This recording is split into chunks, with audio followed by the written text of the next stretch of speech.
Good morning friends, કેમ છો? જય શ્રી કૃષ્ણ, જય માતાજી. ચેતન ગઢિયા બ્લોગમાં તમારું સ્વાગત છે. જો અત્યારે વાગી ગયા છે 10 અને આપણે હવે 10 વાગે બ્લોગની શરૂઆત કરીએ છીએ.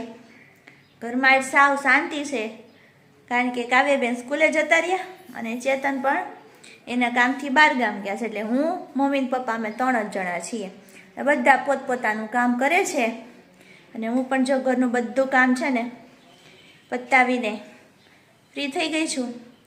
અને મમ્મી ને પપ્પા શું કરે છે ને આપણે જોઈ લઈએ. તો પપ્પા અહીંયા બેઠા છે. હું તો મારું કામ કરું. હા, મોબાઈલમાં કામ રીલું ને એવું બનાવ્યું હોય તો એડિટ ને કરવાનું હોય ને.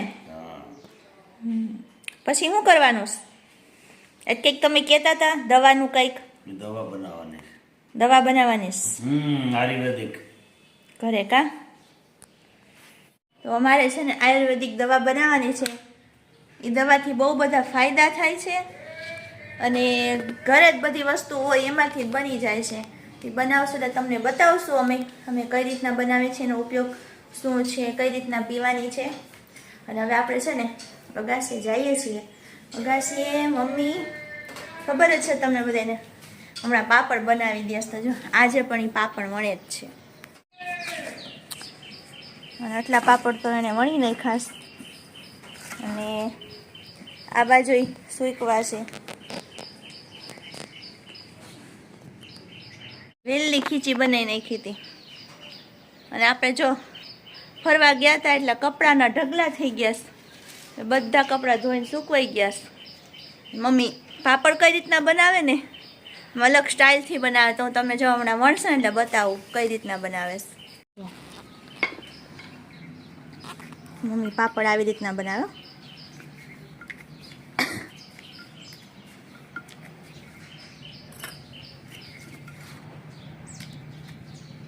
તો ઉપર કોથળી રાખે ને પછી ગોળ વેણ ન ફેરવે, થોડું થોડું ફેરવે, પછી આમ ઢસડીને બનાવે. અને એકદમ આછો એવો પાપડ બનશે.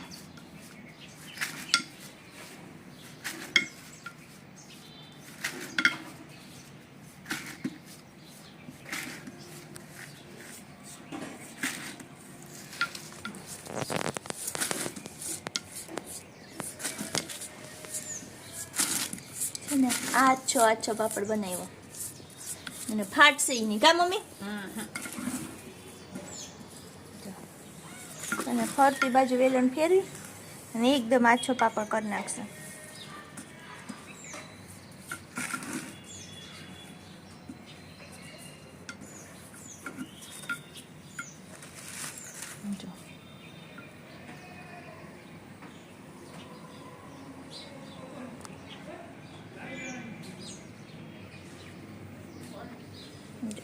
કેટલો મસ્ત પાપડ બની ગયો. એ રોકાવાના છે ને એટલા દિવસ આપણને છે ને રોજ થોડા થોડા કરીને પાપડ બનાવી દેશે.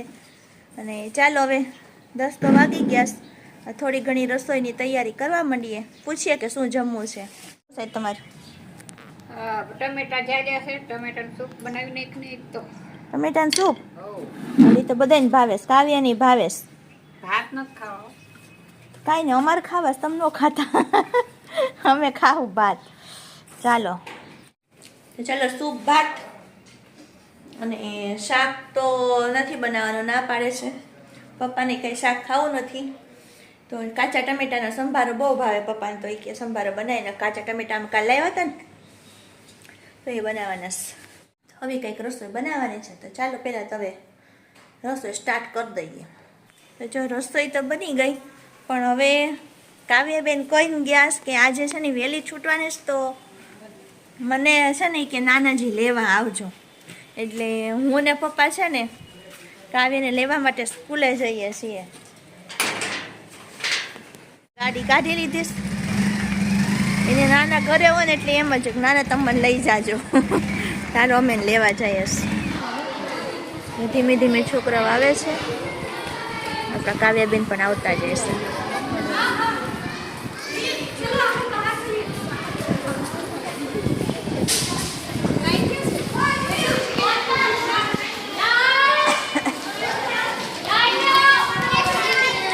ચાલો કાવ્યાબેન સ્કૂલેથી લઈને આવી ગયા અને જમીને ફ્રી થઈ ગયા તો જો એ બધાય શું કરે છે ને જો તમને બતાવો બધાય આરામ ફરમાવે છે હવે કારણ કે બપોર જમી લીધું થોડીક વાર બપોરે સુવા તો જોઈએ એના આવતા મોબાઈલ લઈને હોઈ ગયા જમી ન લીધું તે તો પછી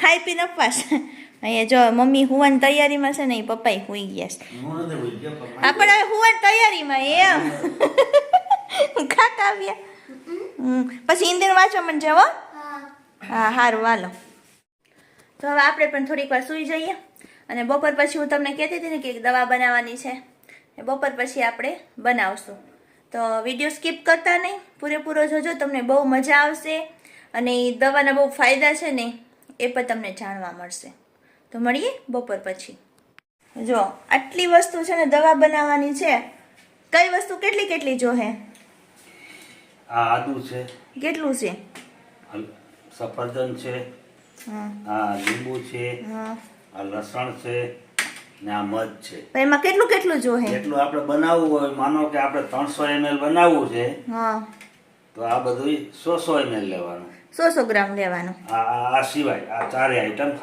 100 ગ્રામ લેવાનું ચાર આઈટમ મધ પાછળથી એટલે જો આ આદુ છે ને 100 ગ્રામ છે આ લીંબુ અત્યારે 150 છે પણ એટલા બધા નહીં નાખીએ 100 ml રસ કરવાનો એનો એટલે આ આદુનો 100 ml રસ કરવાનો લીંબુનો 100 ml રસ કરવાનો લસણનો 100 ml રસ કરવાનો અને એક સફરજન નાખીને 100 ml રસ થઈ જાય અને આ મધ છે ને જેટલો રસ કર્યો હોય એનો ડબલ સારું હાલો હવે સ્ટાર્ટ કરો શું છે આપણે આગળ વધીએ હા આ દ્રવ્ય તૈયાર થઈ જાય એટલે તમારે સવારે નૈણા કોઠે 10 ml રોજ લેવાનું છે 15 થી 20 દિવસ લેવાનું છે પાણીમાં નાખીને નહીં પી જવાનું દવાની પી જવાનું છે લસણ છે લસણને જરૂર પૂરતું પાણી નાખીને પીસી લીધું આદુ છે એને પીસી લીધું લીંબુનો રસ કાઢી લીધો અને આમાં સફરજન છે એને પણ જરૂર પૂરતું પાણી નાખીને પીસી લીધું છે હવે આ તપેલીની અંદર છે ને આછા કપડાના મદદથી બધી વસ્તુને ગાળી લેવાની અને એની અંદર ગાળવાનું ચાલુ કર્યું છે એટલે ફટાફટ ગળાઈ જાય ને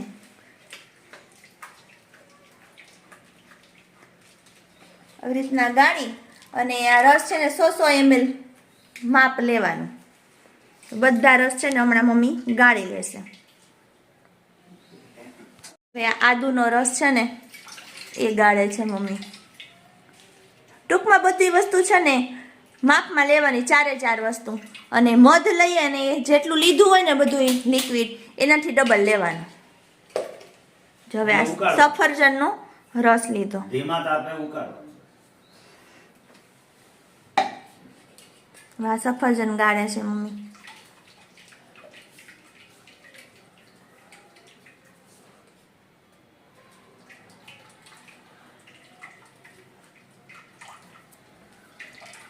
રસ પણ ગળાઈ ગયો છે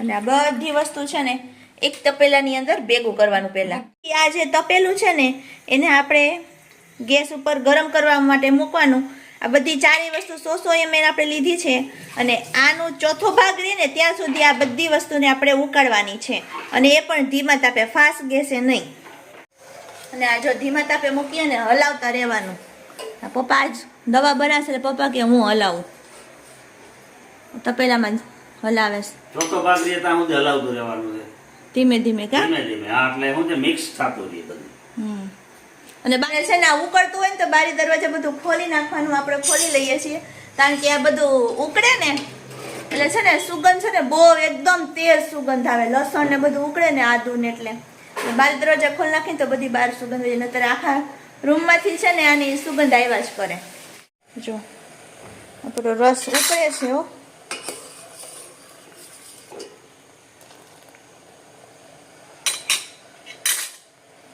તો આ રસ બનાવીએ આપણે તેનો ફાયદો શું થાય આપણને આજે આ ચાર વસ્તુ આપણે લીધી ને હા એનો 100 ml રસ તૈયાર કર્યો ને ઉકળવા મૂક્યો હા ચોથો ભાગ રીએ ત્યાં સુધી એને ઉકળવા દીધો હા ઉકળવા દઈ અને ઉતારી નીચે એને ઠંડુ પાડી 100 ml ની સામે 200 ml એમાં મધ ઉમેરી દો અને મિક્સ કરી કાચની બોટલ ભરી લ્યો હમ સવારે નૈણા કોઠે 10 ml લેતા જાઓ. હમ એટલે કોઈને પણ હૃદયની નળીઓ બ્લોક હોય હા એ નળીઓ ચોખ્ખી થઈ જાય, ખુલી જાય. હૃદય નળીઓ બ્લોક હોય ખુલી જાય. આ ખુલી જાય અને ન હોય તો ભવિષ્યમાં થાય નહીં. હા તો હારો મોટો ફાયદો હો. આ મોટામાં મોટો મારો જાત અનુભવ છે આમાં. મેં જાતે હું આજે લગભગ સમજો ને કે મને 2000ની સાલમાં એટેક આવ્યો હતો તે દિવસનો હું આ બનાવીને પીવું છું. હા આજે 24 વર્ષ થયા. હા 24 વર્ષથી આ રસ બનાવી દર શિયાળામાં પીવો એટલે સારું. ઉનાળામાં તો ગરમ પડે એસિડિટી ઉનાળામાં થઈ ગરમ જાય. પડે, એસિડિટી થાય. કોઈને શું છે ગરમ થતો હોય તો એસિડિટી થાય, પણ તો એ એસિડિટીને એકાદી ગોળી લઈ લેવી, પણ આ 15 દિન સતત લઈ લેવું. તો જોયું ને મિત્રો, આ રસનો કેટલો ફાયદો થાય. તમારી હૃદયની નળીઓ બ્લોક હોય ને એ ખુલી જાય, અને નો બ્લોક હોય તો ભવિષ્યમાં થાય નહીં. આ પપ્પાએ જાતે કરેલો અનુભવ છે. આટલા વર્ષોથી પીવે છે અને હવે તો મમ્મીએ પીવે છે. એટલે એ તમને બધાને જરૂરથી ફાયદો થશે. નુકસાન તો આમાં કંઈ છે જ નહીં, ફાયદો જ છે. એટલે તમે પણ ઘરે જરૂરથી ટ્રાય કરજો. હું છે આજે ફાસ્ટ ફૂડના યુગમાં આ યુવાન લોકો ઘણો બધો ખોરાક લેતા હોય, એની અંદર શું છે કે આ હૃદયની નળીઓ બ્લોક થવાનું મેઇન કારણ છે કે આ કોલેસ્ટ્રોલનો વધારો. કોલેસ્ટ્રોલ વધે તો નળીઓ બ્લોક થાય. આ દવા એવું કામ કરે છે કે એ શરીરની અંદરથી કોલેસ્ટ્રોલનો નાશ કરે છે. હા, અને જે નળીઓની અંદર જે કચરો જમા થયો હોય એને ધીમે ધીમે ગટરની અંદર જેમ તમે પાણી નાખો અને ગટર સાફ થાય એમ આપણી આ નળીઓ આ સાફ ધીમે ધીમે કરી નાખે. અને 15 દિવસ જ ખાલી પીવાનો, અને એ પણ શિયાળામાં. હા. તો તમે પણ મિત્રો જરૂરથી ટ્રાય કરજો. ગેસ બંધ કરી દઈએ છીએ, અને જો કેટલું હતું ને કેટલું થઈ ગયું આટલું ઉકાળવાનું છે. જો એકદમ ઘાટો રસો થઈ ગયો, ચોથો ભાગ થયો ને એટલે જો હવે આને છે ને ઠંડુ પાડવા દેવાનું છે. જો આ એકદમ છે ને ઠંડુ થઈ ગયું છે અને ઘાટો રસો પણ થઈ ગયો છે. હવે આપણે એની અંદર છે ને આ છે ને એનો ડબલ મધ નાખવાનું છે. અને આની અંદર જો આપણે મધ નાખી દીધું છે અને આ બધું મિક્સ કરશું ને એટલે એકદમ પતલું થઈ, જેટલું ઘાટું છે ને એટલું પતલું થઈ જશે. તો ચલો મિક્સ કરી લઈએ. મિક્સ કરીને એટલે આનો કલર છે ને આવો કોફી જેવો થઈ જશે. મધ નાખ્યું હોય ને આપણે એટલે. હવે આપણે છે ને આ બોટલમાં ભરી લીધું છે. અને કઈ રીતના પીવાનું છે એને? આને એકદમ સવારે આમાં હલાવી લેવાનું. હા. અને પછી છે ને આ 10 ml, હા આ 10 ml ભરી નૈણા કોઠે પી જવાનું. છે. પણ પછી અડધી કલાક કઈ ખાવું પીવું નહીં. બરોબર. એટલે ઉઠીને પેલા આ પી લેવાનું નૈણા કોઠે. તો મિત્રો, પપ્પાએ જે આ પ્રયોગ કીધો ને એ અમે તો કરવાના છીએ. અને હું તો સવારમાં આ પીવાની જ છું 15 દિવસ. અને જો તમારે પણ ટ્રાય કરવી ને તો જરૂરથી કરજો, કારણ કે એમાં કોઈ નુકસાન છે જ નહીં. અને આપણે આ જાતે ટ્રાય કરેલી છે. પપ્પા આટલા 24 વર્ષથી પીવે છે અને હજી સુધીમાં કાંઈ તકલીફ થઈ નથી. તો ચાલો મિત્રો, આ સાથે આપણે આજનો વિડીયો અહીંયા પૂરો કરીએ છીએ. નેક્સ્ટ વિડીયોમાં પાછા મળશું. અને અમારી ચેનલને સબસ્ક્રાઈબ ન કર્યું તો સબસ્ક્રાઈબ કરી દેજો. મળશું નેક્સ્ટ વિડીયોમાં. ત્યાં સુધી બધાને જય શ્રી કૃષ્ણ, જય માતાજી.